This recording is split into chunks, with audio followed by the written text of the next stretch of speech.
Hey everyone, it's Jacqueline for Pixie Dust PhD, and in today's video we will be continuing the planning for my fall 2021 Walt Disney World trip. Specifically, we will be sketching out my trip plan. If you want to see how I arrive at my rough vacation plan, that is the parks we'll be going to, as well as dining and other activities, stay tuned.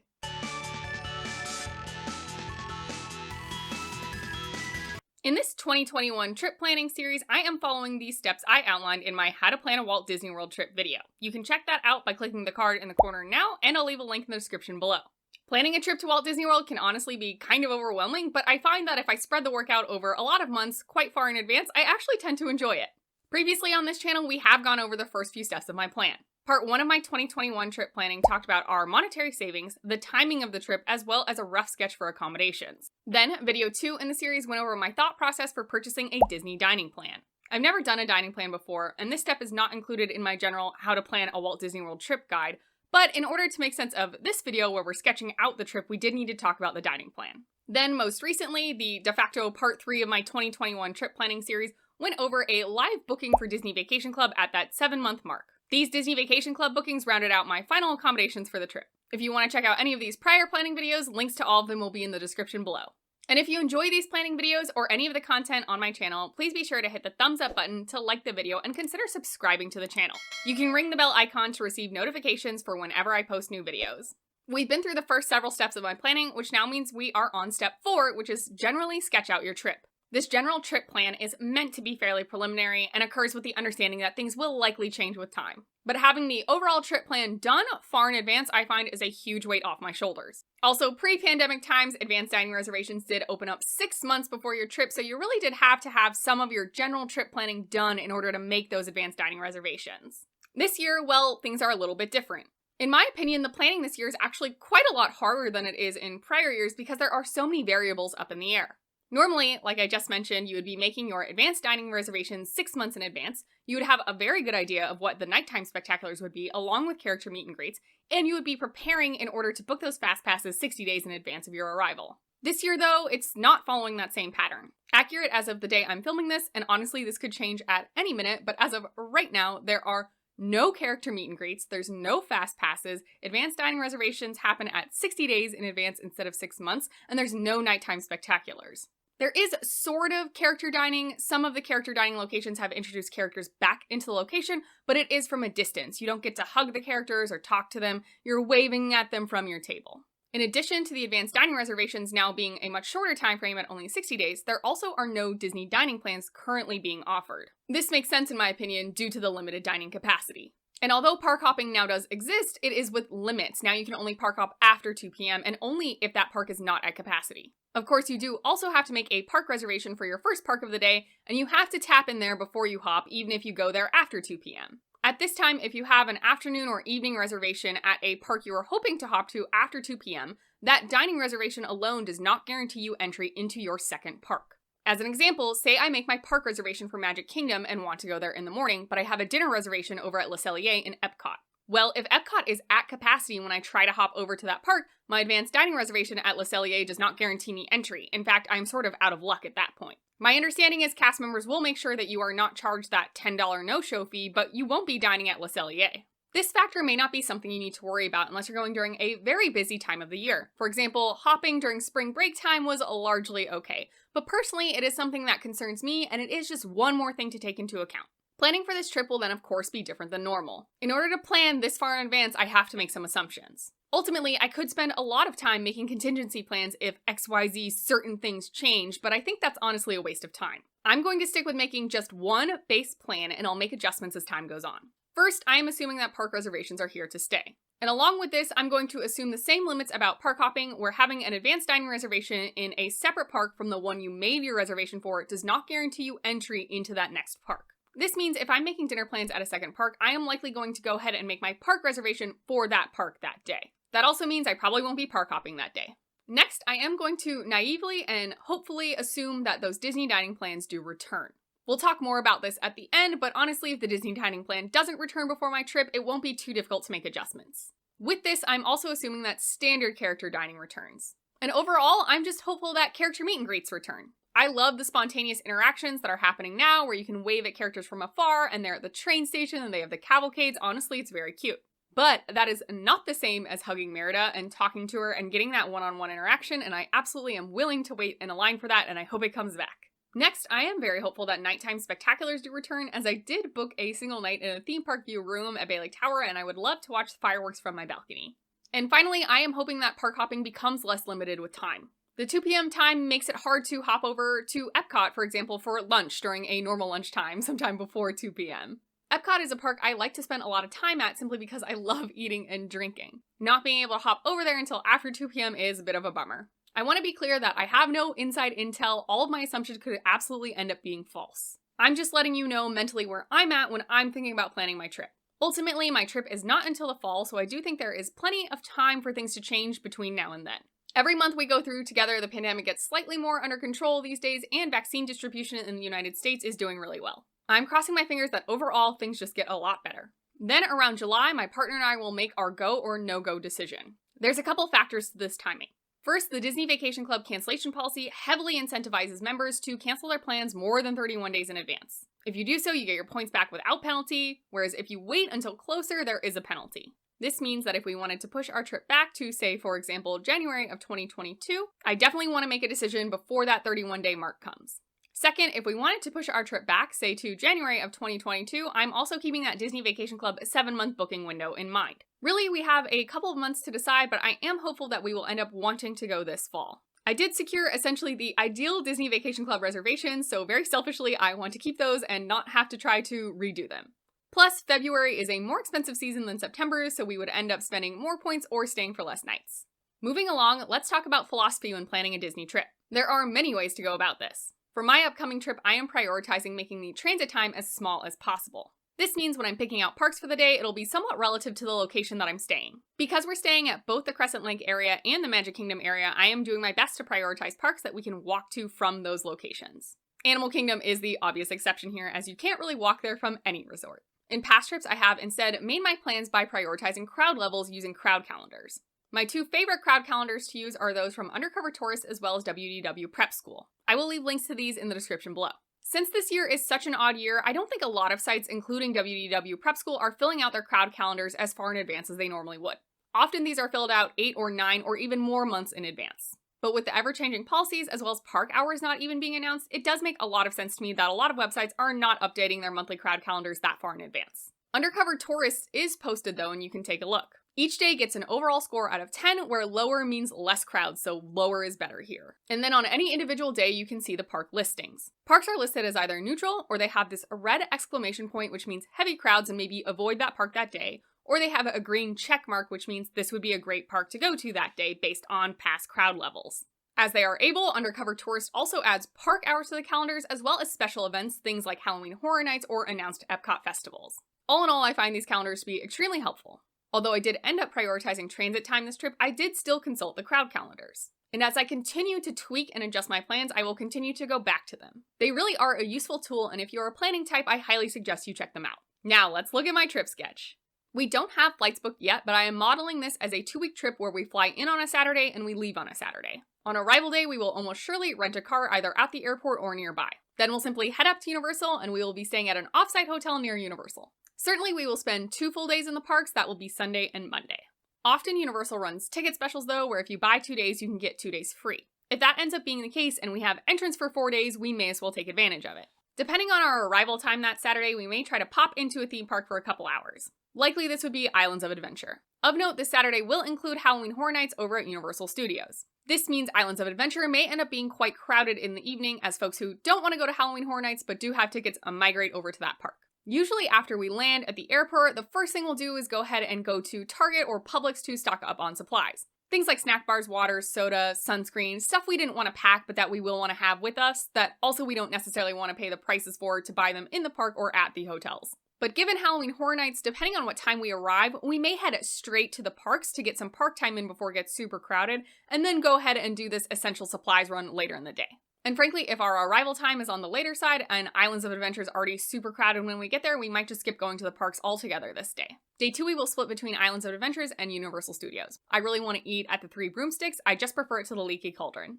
And then we've never been to the Toothsome Chocolate Emporium before, so I think that would be fun for dinner. In general, I don't find the in-park dining at Universal to be anything really all that great or special or to write home about, but City Walk is right there and does have a lot of awesome options. Monday will be our second full day at Universal, and we'll just swap the order, start at Studios, end at Islands of Adventure. I'd like to try out the Bread Box, which is a sandwich place in City Walk, for lunch. And then every time we go to Universal, we end up eating at Vivo Italia Kitchen. It's a wonderful Italian place. They make their own pasta right there. Every meal we've had there has been absolutely delicious. I look forward to it, so we'll definitely be going back. Tuesday is a flex day. We may end up going into one or both of the parks depending on if we still have valid park entry or not, and if there's more things we want to get done or do or see, etc. I'm guessing we will still be in Universal near lunchtime. Maybe it'll end up being an early lunch, but regardless, so I would love to try out the new crepe stand since I won't be getting a crepe from the creperie in Epcot. After we get our parks and crepe fill, we will head on over to the Disney Character Warehouse on International Drive because it's actually very close to the offsite hotel we'll be staying at. I'm thinking we will end up changing hotels for Tuesday night from an offsite at Universal down to an offsite at Disney Springs. This is not necessary by any means, but we have a $250 credit to use at a Hilton resort. Not that many hotels count as a Hilton resort, but there are a gaggle of them down in the Disney Springs area. This would be a good use of that credit, otherwise it may end up just going wasted this year. The offsite we're staying at Universal is absolutely a cheaper rate, but because we've got this $250 credit, one night at one of these hotels is going to essentially end up being free or almost free, which is going to be less expensive than the cheap rate of our offsite at Universal. Plus, it gets us a little closer to Disney. Midday this day, I'm guessing we'll gather our things from our Universal hotel and then drive down to Disney Springs. We'll drop everything off at the new hotel and then head over to the Disney Character Warehouse on Vineland. I normally never make time to go shopping on these vacations, especially not to the outlet, so I'm really excited to try it out. If you do typically make time for the Disney Character Warehouse, let me know if you think it's worth it and also if you prefer one over the other. Given our new hotel location, we will almost certainly have dinner over at Disney Springs, and I am hoping for Wine Bar George. I've heard such good things about it, and my partner and I both really like wine bars, so it should be great. When we wake up Wednesday morning, we will check out of our Disney Springs hotel and head over to the beach club. Wednesday is intended to be a full resort day, but I will plan on making a park reservation for Hollywood Studios. This is solely to try to secure a Rise of the Resistance boarding pass. Neither my partner or I have been on this ride yet. The process for getting a boarding pass has changed several times already, and it very well may change between now and my trip. But right now, you can attempt to get a boarding pass at 7 a.m. from an off-site location as long as you have a park reservation for that day.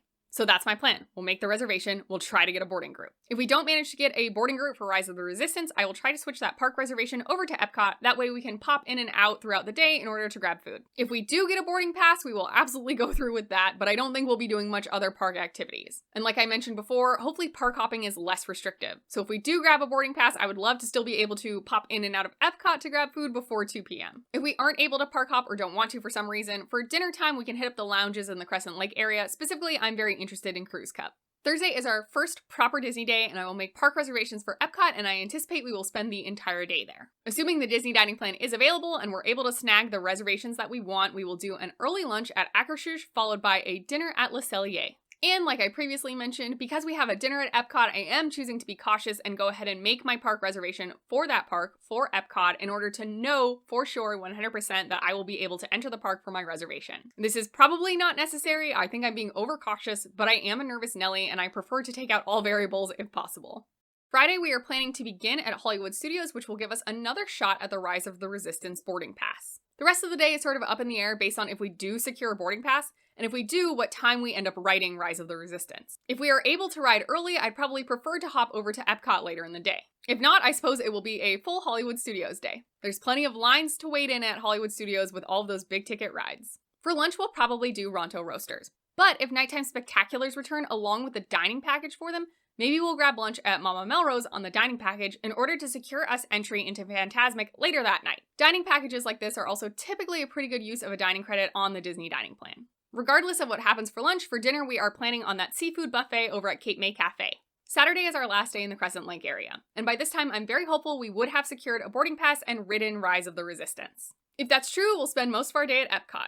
If there is more to do at Hollywood Studios though, we may end up changing that park reservation sort of last minute. It should be the Food and Wine Festival over at Epcot, and I just enjoy hanging out in World Showcase, walking around, eating, drinking, and soaking up the atmosphere. While Hollywood Studios has all of those great attractions, there is something very special about Epcot to me. We may also take a half day to rest a bit in the evening. Given that it should be Food and Wine Festival, Epcot on the weekends I'm assuming is going to be extremely crowded. And then regardless of what we're doing earlier in the day, for dinner we'll plan on Yachtsman Steakhouse. Sunday we move over to Bay Lake Tower and we will spend the day at the Magic Kingdom. If we don't end up doing a dining package at Mama Melrose, that means we'll have one extra dining credit to spend on our plan, and I would like to do an early lunch at Crystal Palace. I know the food isn't great, but I just absolutely love Piglet, and dining at Crystal Palace is one of the only ways you can guarantee getting to meet Piglet. The last time we dined at Crystal Palace was 2015, so I also feel like I've done a good job at being patient and not repeating, and now it's time and I can go back. Then I am also hopeful we'll be able to snag a dinner reservation at Cinderella's Royal Table.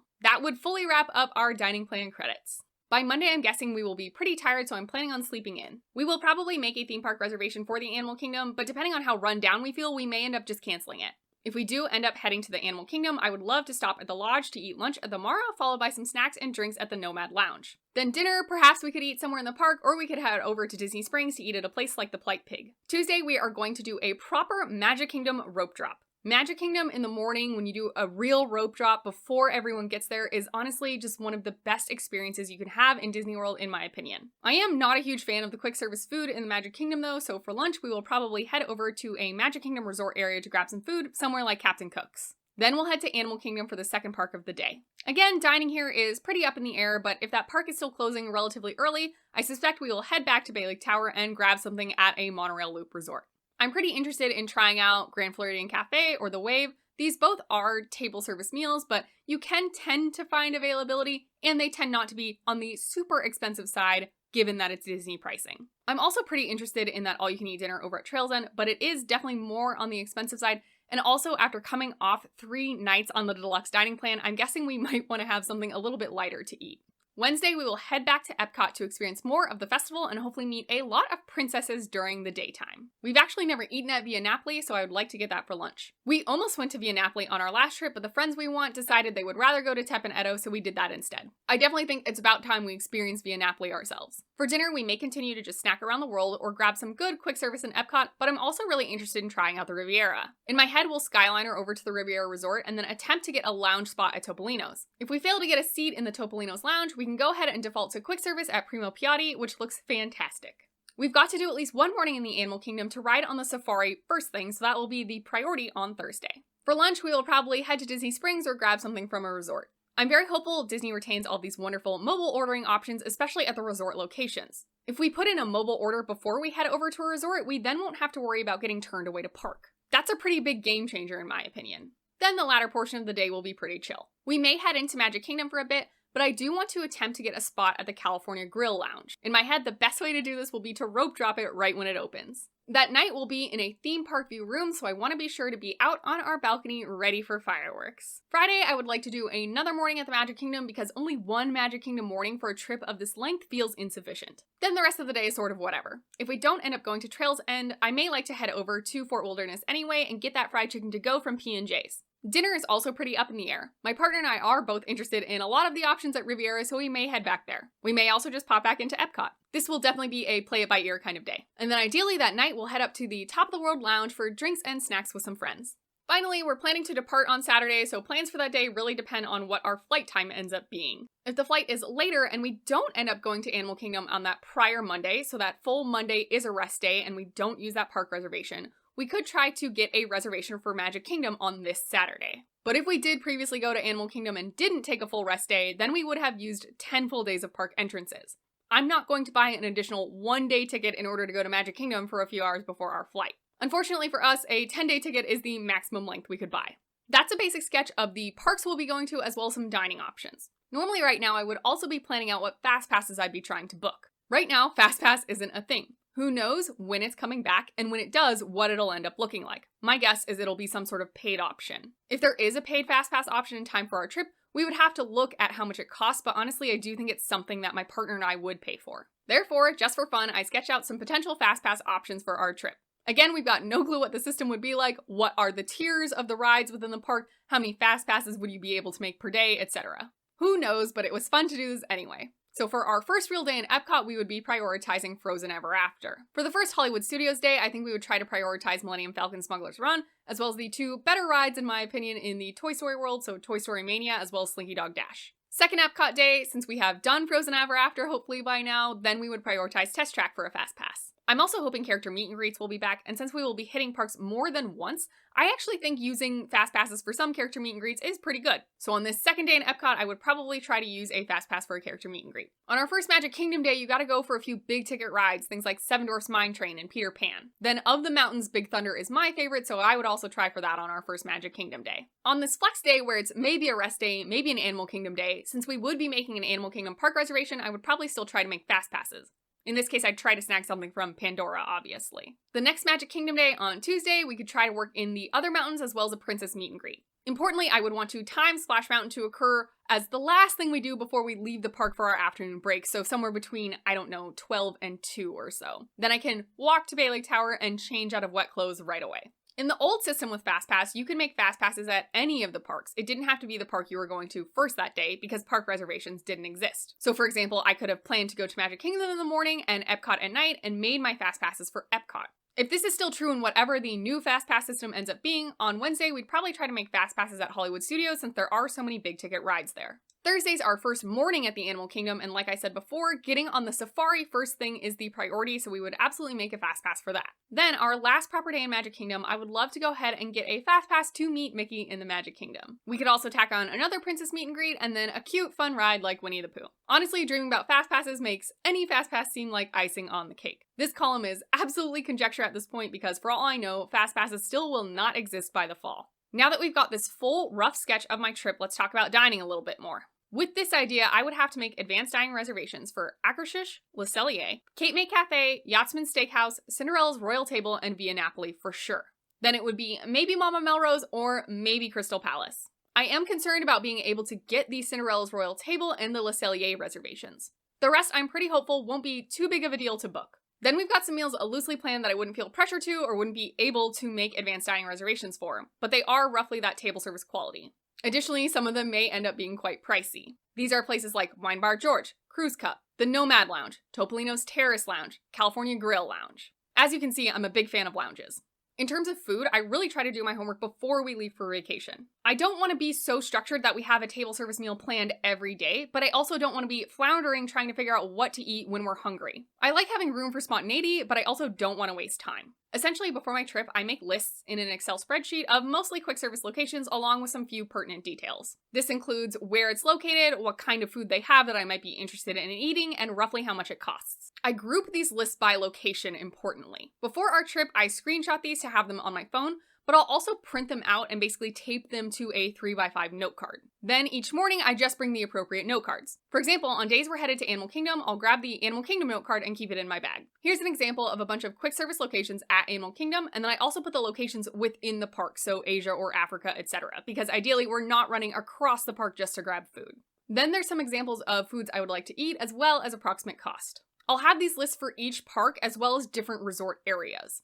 This way we can be spontaneous with our choices, but I don't have to panic scroll through the My Disney Experience app trying to figure out what I want to eat. I've done the work, so now I have these quick reference guides with me. Moving on, we definitely made some assumptions in this process. It's absolutely possible these will be false. If there are no true character meals, and by this I mean I can hug the characters, then I'm pretty uninterested in paying to eat at Akershus, Cinderella Royal Table, and Crystal Palace. The way they're doing it now with distance characters is a nice middle ground, but it's just not the same to me. I gotta hug Piglet. If I can't hug Piglet, it's not worth it.